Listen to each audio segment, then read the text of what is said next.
साल 2025 में हमने एविएशन सेक्टर में काफ़ी ज़्यादा उतार-चढ़ाव देखे हैं और इसी सेक्टर में काफ़ी सारी चीज़ें भी जो हैं वो बहुत अच्छी हुई हैं।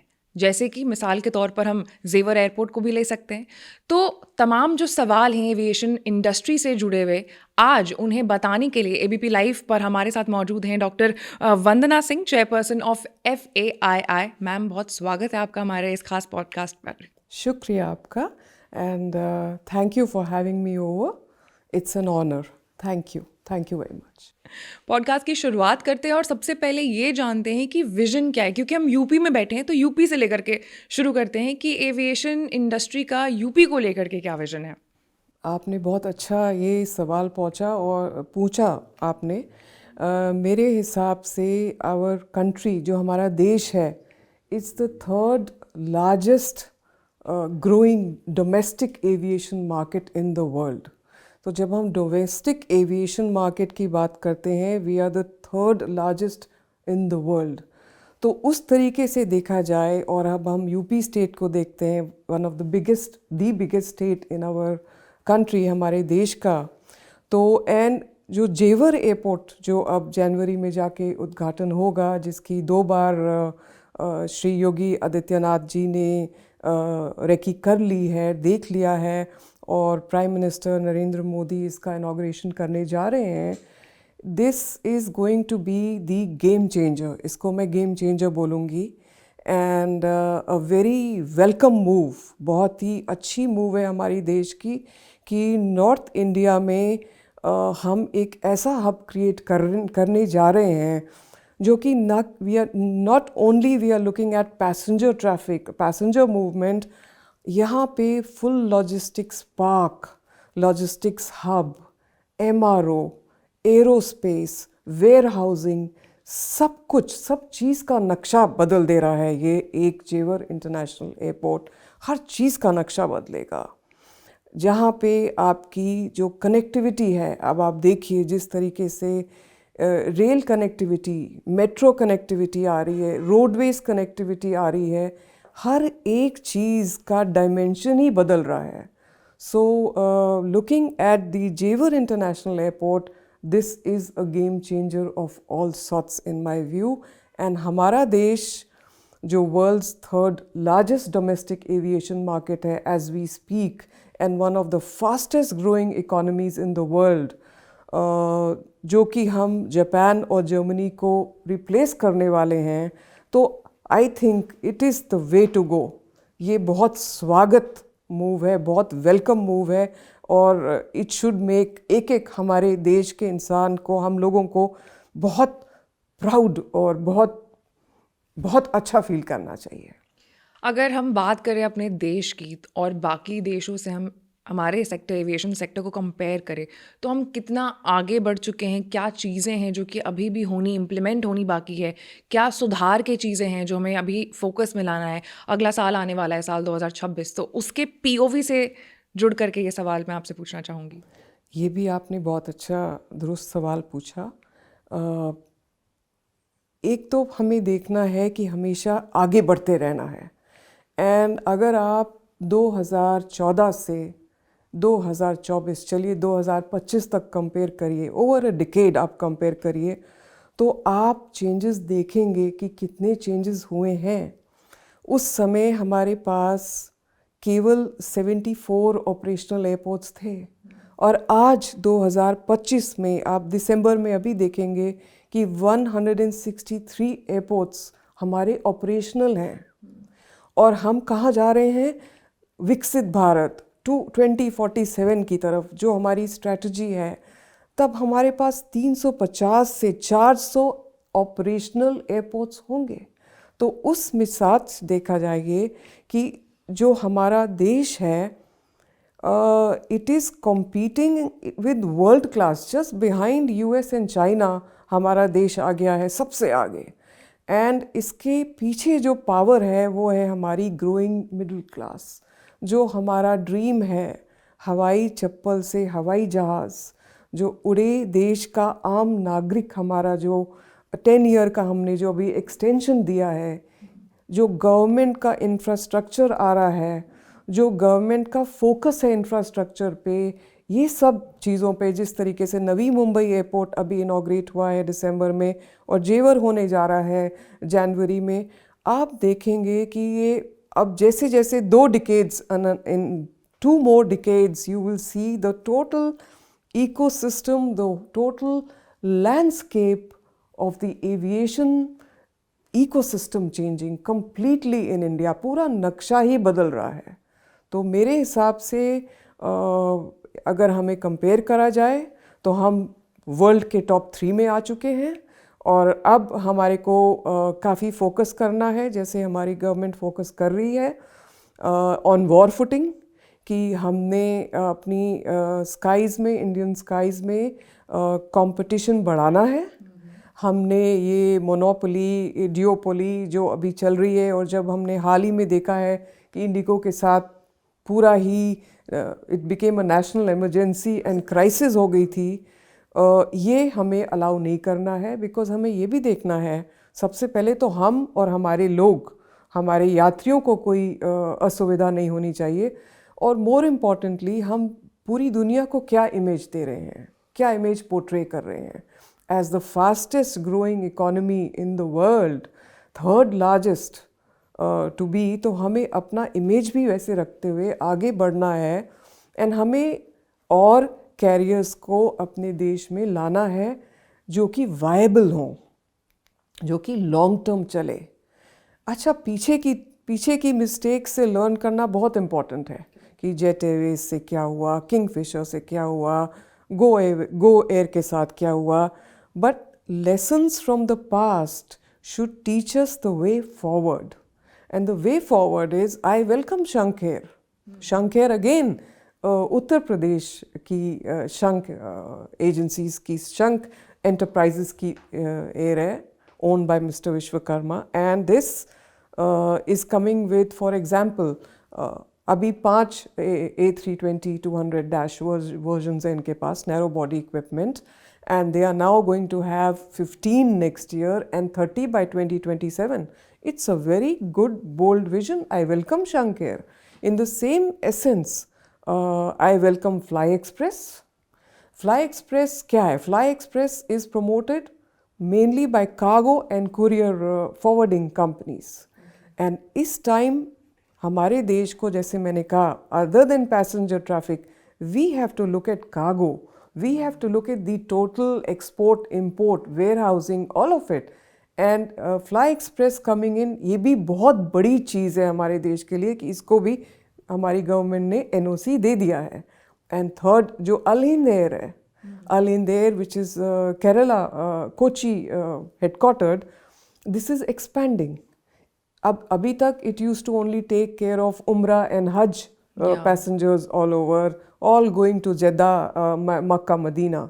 But अब आप देखिए कि ये एक्सपेंशन से भी, इसको NOC से भी मिलने से काफ़ी ज़्यादा चेंजेस आने वाले हैं हमारे एविएशन लैंडस्केप में, which is extremely good, welcome. And अब हमारे पास फुल सर्विस कैरियर होगा शंख एयर, और हमारे पास 1-2 और फुल सर्विस कैरियर हो जाएं और थोड़े लो कॉस्ट कैरियर्स हो जाएं, तो हमारा बैलेंस बहुत अच्छा बनेगा, बहुत अच्छा ही बैलेंस बनेगा. And this is the way I see the vision moving forward as we move towards Viksit Bharat, of course, and as we enter 2026, we should be very, very proud that ये चीज़ें, ये changes, ये सुधार आ रहे हैं. अब क्योंकि आपने कार्गो के बारे में जिक्र किया, तो मेरा अगला सवाल उससे ही जुड़ा हुआ है, जेवर इंटरनेशनल को लेकर के, कि ये जो एयरपोर्ट है, ये भारत के अगले बड़े एविएशन हब के रूप में इसको देखा जाएगा. तो एयर कार्गो के नज़रिए से ये जो एयरपोर्ट है, ये कितना इम्पोर्टेंट होगा हमारे लिए?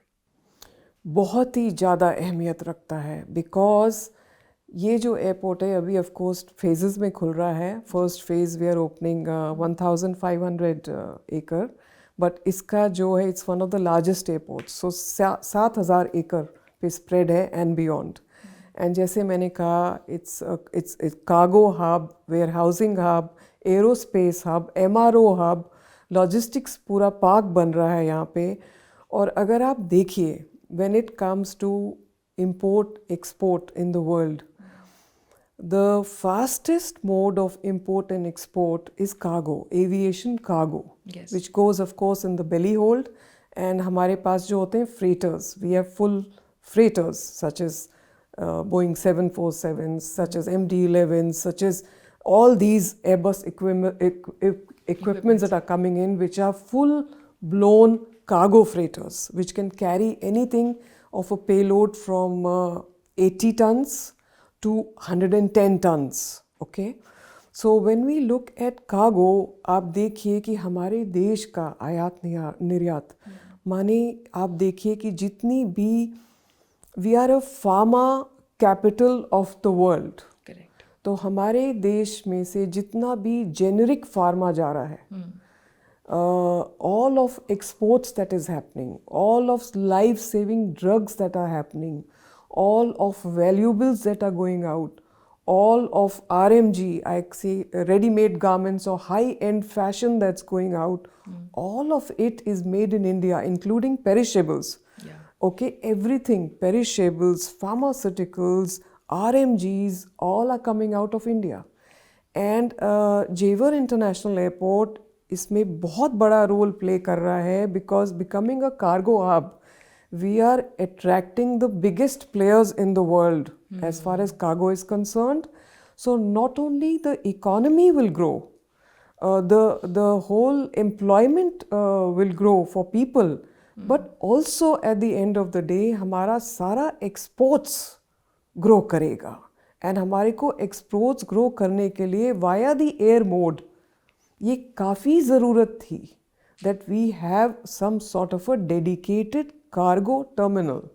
अगर आप देखेंगे तो इस तरीके के dedicated terminals अभी सिर्फ चैंगी एयरपोर्ट इन सिंगापुर और south Korea as well as Japan. They are concentrating a lot as far as APAC is concerned, and of course the US and Germany. But other than that, इतना concentration कहीं पे नहीं है. तो India becoming one of the biggest cargo hubs in the world, thanks to Jewar International Airport, is going to make hell of a lot of change for everybody. I think it is going to be so good that हमारा exports हमारे देश का और बढ़ेगा, income बढ़ेगी, employment बढ़ेगी, and the overall export-import whole imbalance will be taken care of because हमारे exports बढ़ेंगे. So far it's only via the sea route, ocean route, and ocean route से of course all the 20-footers and 40-foot containers go, but they carry a lot of volume, a lot of cargo which is not time bound. But जो time sensitive cargo होता है वो सारा जहाज़ के through जाता है, and ये बहुत बड़ा move है. इससे बड़े बड़े players हमारे देश में attract हो रहे हैं. As we speak, I am in touch and talking to a lot of big players, international players, and I think it is very good for our country, very, very good for our country. आपने जैसे employment की बात की तो मैं इसी पर अगला सवाल लेकर के आने वाली थी कि क्योंकि हम अभी बात इस वक्त जेवर एयरपोर्ट की कर रहे हैं, तो इससे उत्तर प्रदेश की इन स्पेसिफिक की अगर हम बात करें तो उत्तर प्रदेश में एम्प्लॉयमेंट, यहाँ पे मैन्युफैक्चरिंग और MSMEs को बहुत ज़्यादा बढ़ावा मिलेगा. बिल्कुल आपने सही कहा. मैन्युफैक्चरिंग एंड MSMEs को बहुत बड़ा they are going to get a huge growth curve on this. More than that, आप देखिए कि ये जो आपकी बेल्स हैं यूपी में, you look at Bhadohi, famous for carpets. ये सारे carpets, सारे rugs, all of these Persian rugs as well, जो जितने भी जाते हैं हमारे देश से, carpets का बहुत बड़ा export होता है. They go all over to Europe, all over to US and to the rest of the world. आप यूपी बेल्ट में देख लीजिए कि कितना बड़ा इसका डिफरेंस हो जाएगा as far as employment goes, as far as growth goes. और आप देखिए कि we are connecting, once Jewar starts, you're looking at connecting Gorakhpur, you're looking at connecting Varanasi, you're looking at connecting Prayagraj of course. आप UP में ही देख लीजिए momentum कितना ज़्यादा बढ़ जाएगा with just one impact. And as far as MSMEs are concerned, definite concentration and definite growth plan has been charted out, and ये काफ़ी ज़्यादा interested हैं to put as much funding as they can and as much gain funding from the government as well to make this growth happen.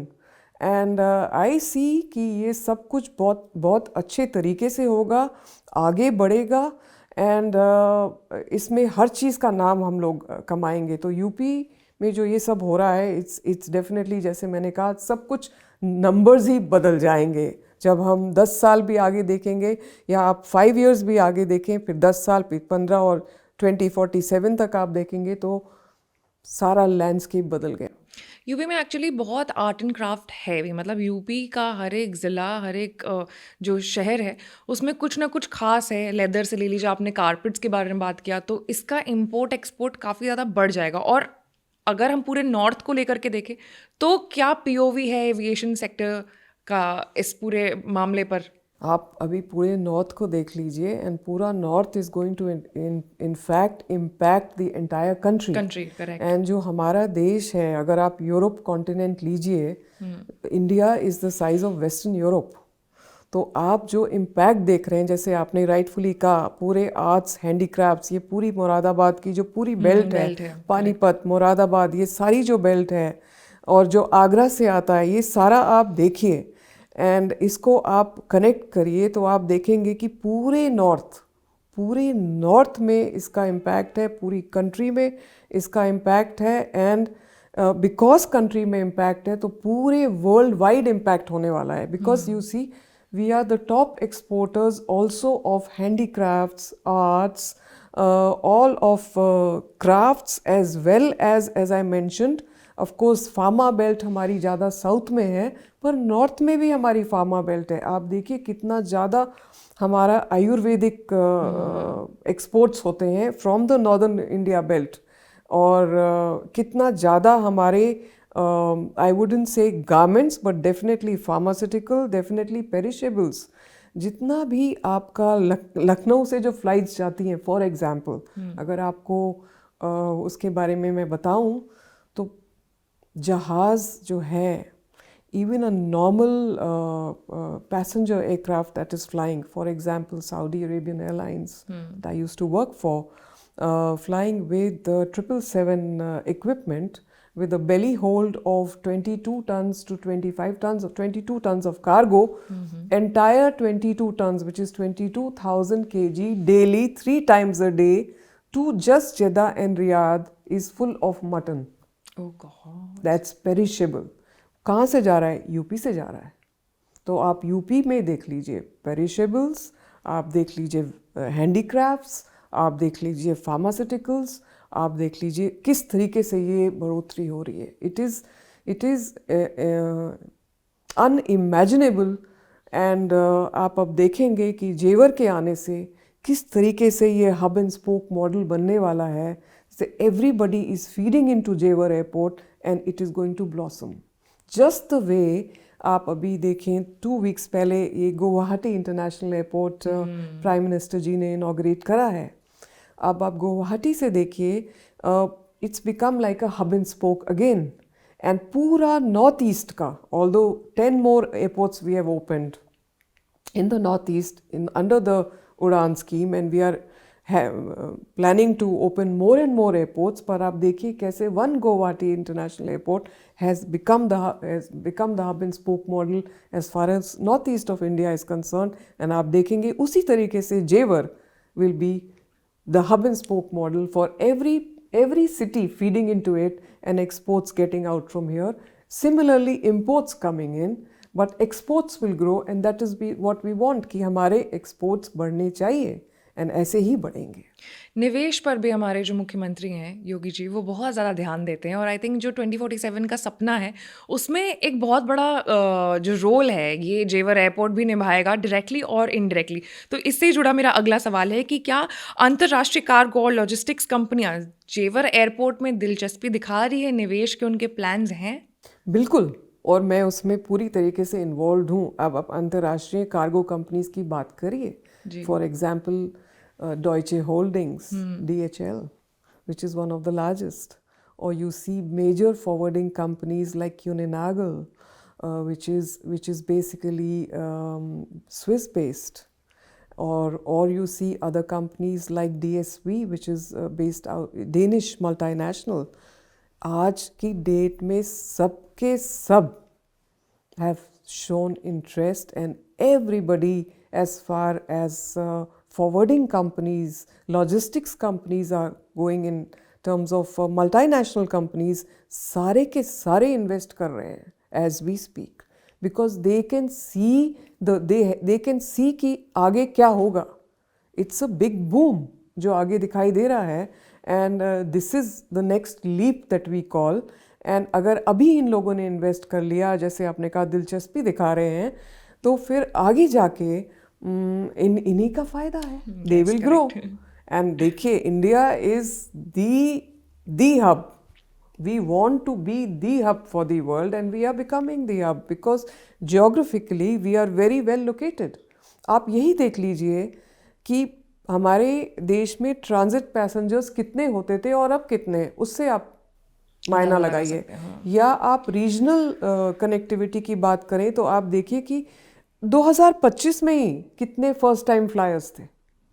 आप देखिए कितनों के सपने पूरे हो रहे हैं. एक तरफ you are looking at multinational companies investing in India, दूसरी तरफ आप देख रहे हैं हमारे अपने यात्री पहले टाइम जहाज में चढ़ रहे हैं, मध्यम वर्ग के जो हैं. क्योंकि उनके भी अपने सपने हैं, उनके भी अपने एस्पिरेशंस हैं, उनके भी अपने ड्रीम्स हैं, एंड व्हाई नॉट. और यही मध्यम वर्ग से through this middle income group that the focus is on, I think यही एक काफ़ी है for the whole country to really go many levels ahead मेरे हिसाब से. अब क्योंकि हम बात जेवर की अभी कर रहे हैं, तो इससे अब कार्गो का आपने मेंशन करा ऑलरेडी, तो क्या इस लौते एयरपोर्ट से जो ईज़ ऑफ डूइंग बिजनेस है, कॉस्ट है, लॉजिस्टिकल कॉस्ट, वो कम होगा? क्योंकि पैसा भी एक बहुत इंपॉर्टेंट रोल प्ले करता है. हम बात कर रहे हैं निवेश की, हम बात कर रहे हैं अच्छे बिजनेस आने की, हम बात कर रहे हैं इम्पोर्ट एक्सपोर्ट की, तो हमारा जो कॉस्ट है क्या वो कम होगा because of this particular airport? बिल्कुल, कॉस्ट बिल्कुल कम होगा. Ease of doing business is the aim of the whole plan, is the aim of this whole game, if I can say that. So ease of doing business jab hogi with so many companies coming in, so many companies investing in our Jewar International Airport, definitely the idea is ease of doing business. Ease of doing business will happen. Jab ease of doing business hogi, then obviously the costs will come down. Yes. और जहाँ तक हमारी अपनी companies हैं देश की, because we firmly believe in make in India, made in India, and हम अपने MROs, हम चाहते हैं हम अपने आप मेंटेनेंस एंड रिपेयर करें, हम अपने आप चाहते हैं अपना एरोस्पेस आगे बढ़े. तो हमारा अपना भी जो एम है in terms of ease of doing business and bringing the cost down is very, very important. Now in this hub we are going to be doing MRO operations, meaning कि हमें एक जहाज which is AOG, which is equipment on ground due to technical failure or something like that. If it's AOG, then एक जहाज का spare part आने में कभी कभी हफ्ते लग जाते हैं, कभी कभी महीने लग जाते हैं.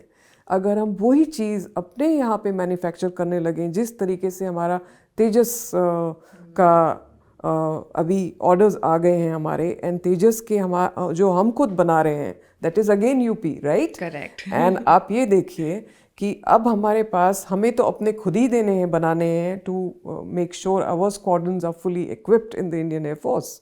मोर than that, this 5th generation fighter jets के अलावा इसमें Malaysia, Philippines, Cambodia, even countries like Sri Lanka and Bangladesh, जिनके Bangladesh, of course we know the situation right now, they are showing interest for Tejas, for example.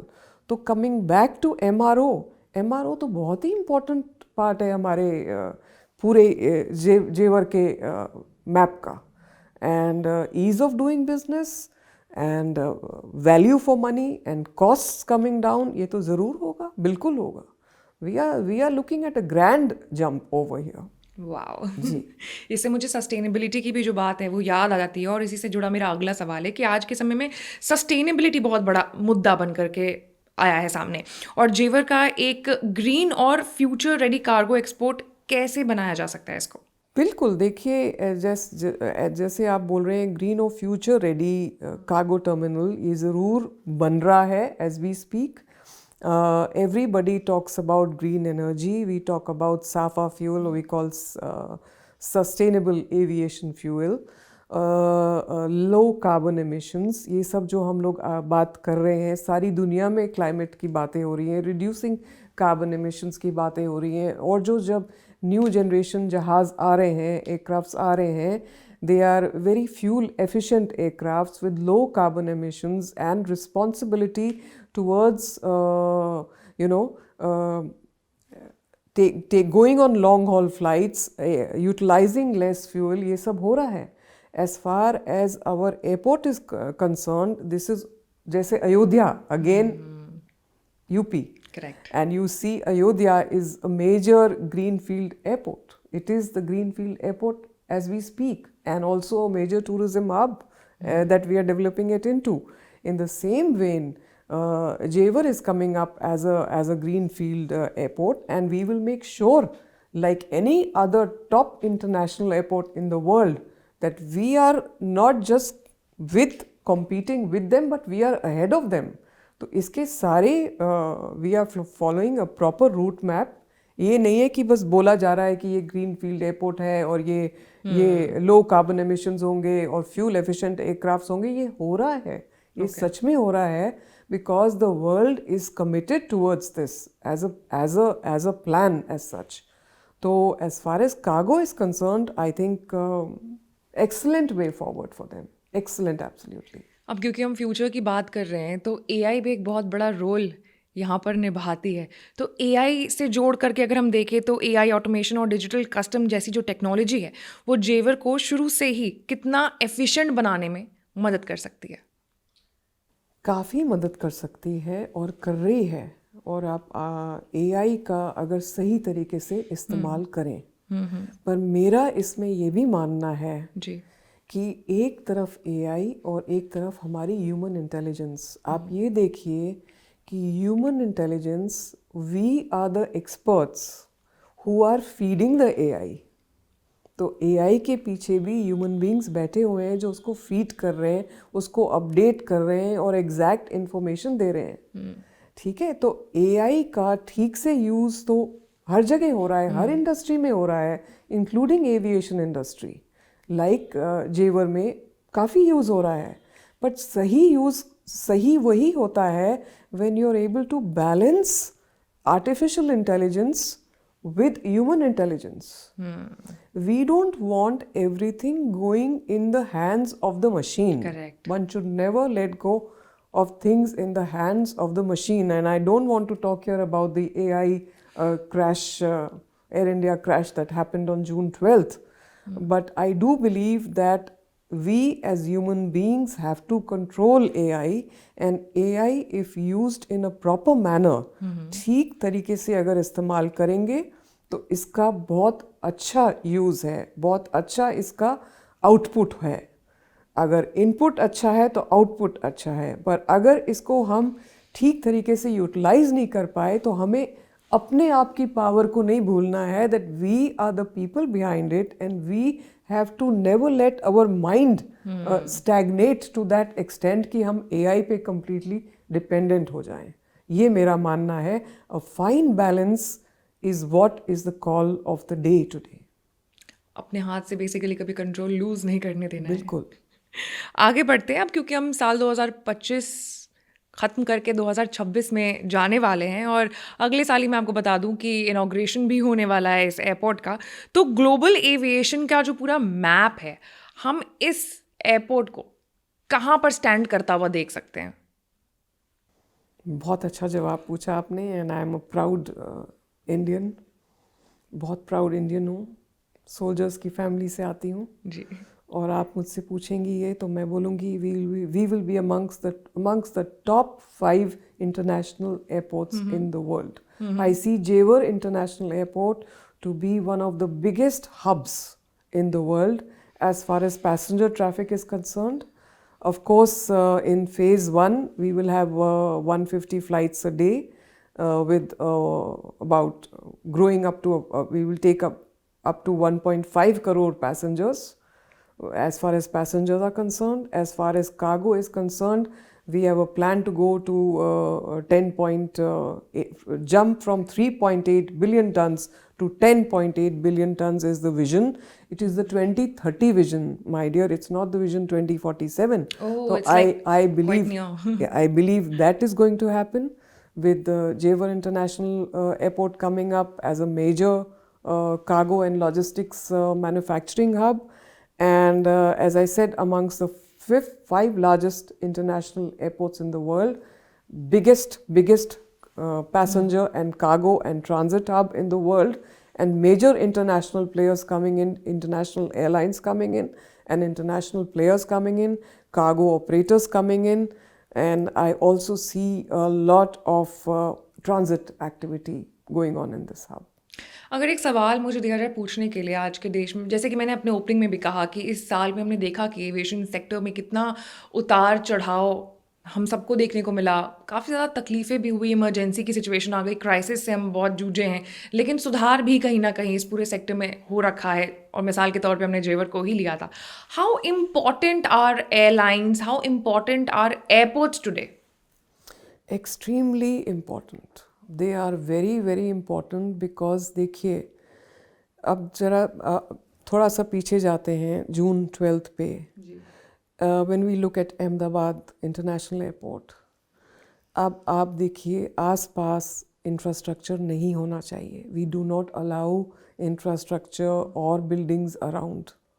उससे आपकी at least 20 से 25 casualties बच जाती उस दिन, राइट? सो जो एयरपोर्ट होता है, it should have proper emergency response system, what we call. Just the way you have a fire emergency response system, the response system should have a proper medical team ready to take care of any casualties. ज़रा सा पीछे जाइए, December 24th या December 29th, बिल्कुल एक साल पहले, there was the Jeju air crash in South Korea. And उस समय I was with the Korean ambassador over there.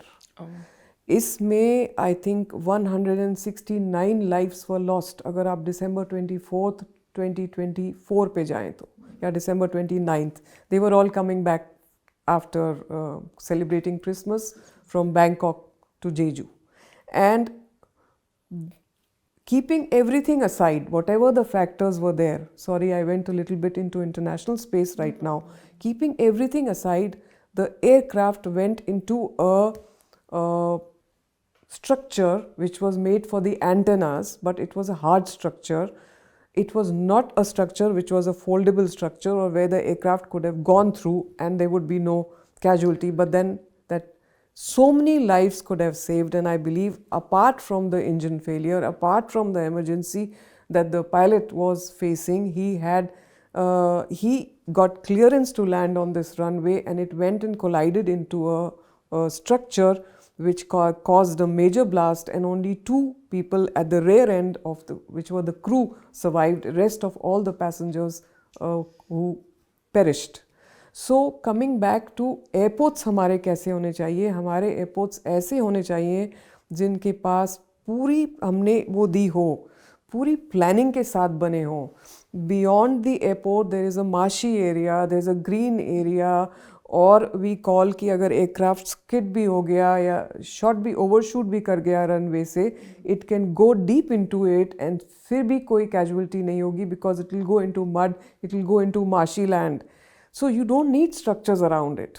There should be that kind of layout over there that can save lives in case of an emergency. There should be a medical teams which should be always ready, and इनकी हमेशा drills होनी चाहिए. Correct, very important. Drills होनी चाहिए, इनके audits होनी चाहिए. DGCA, the Directorate General of Civil Aviation, is responsible for the audits, and the audits have to be surprise audits.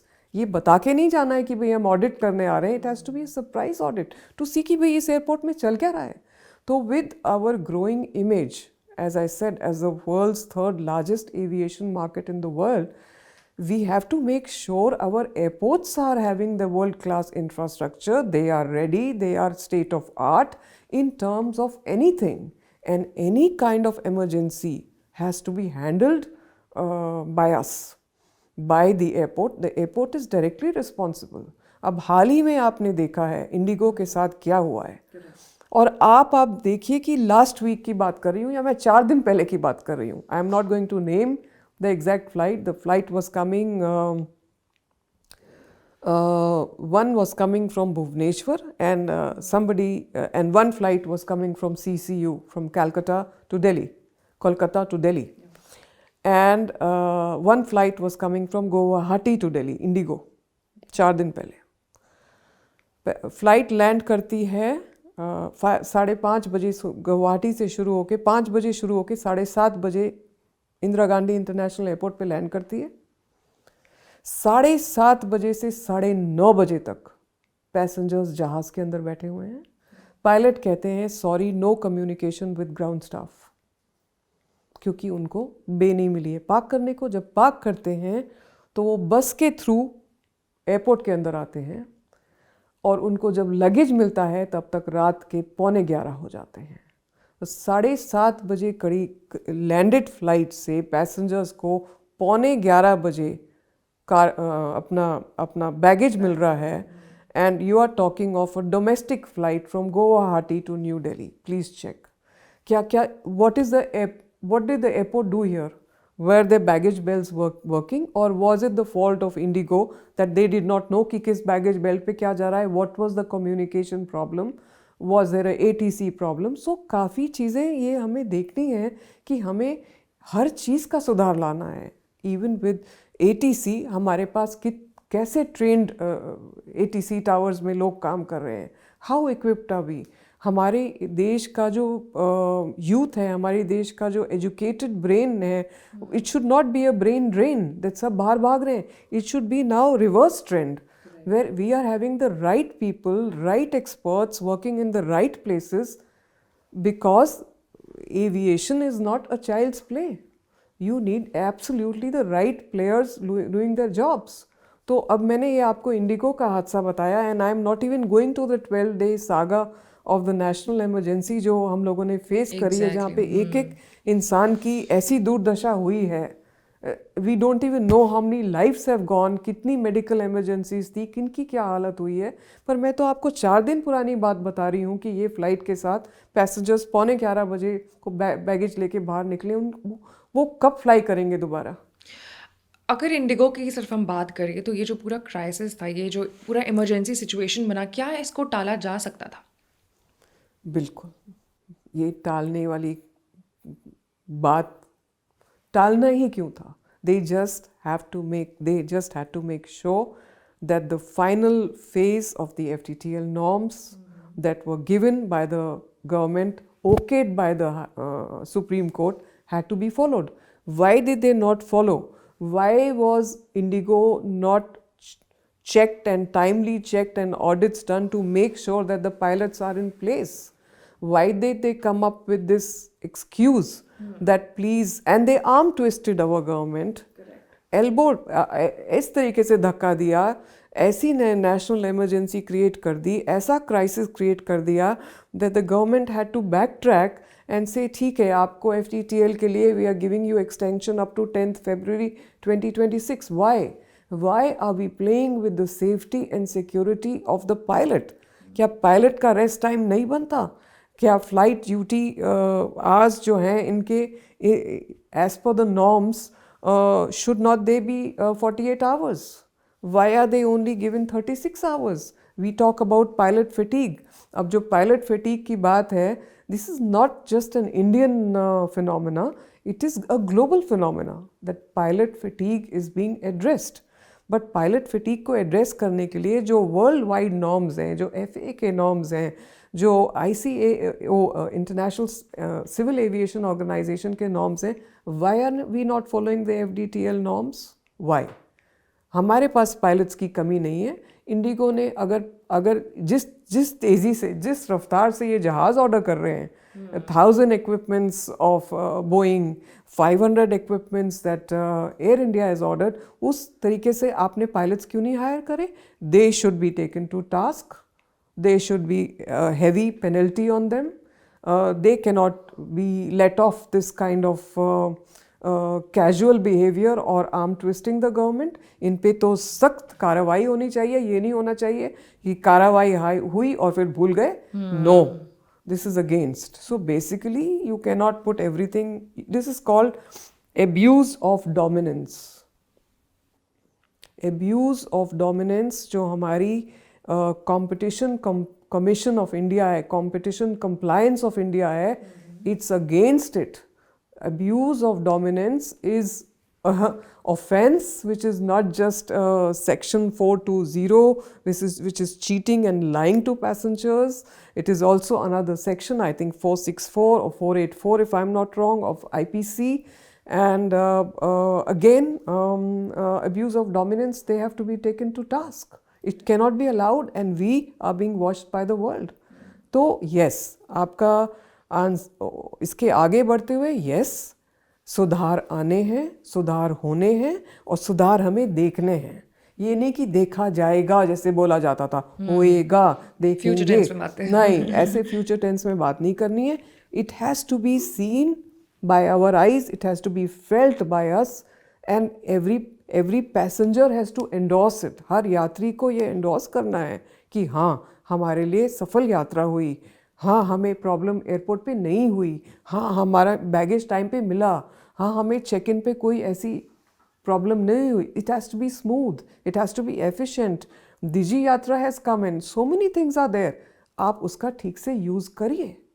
So lot of things to learn from in this last year and lot of things to move forward to. हादसे बहुत हुए हैं.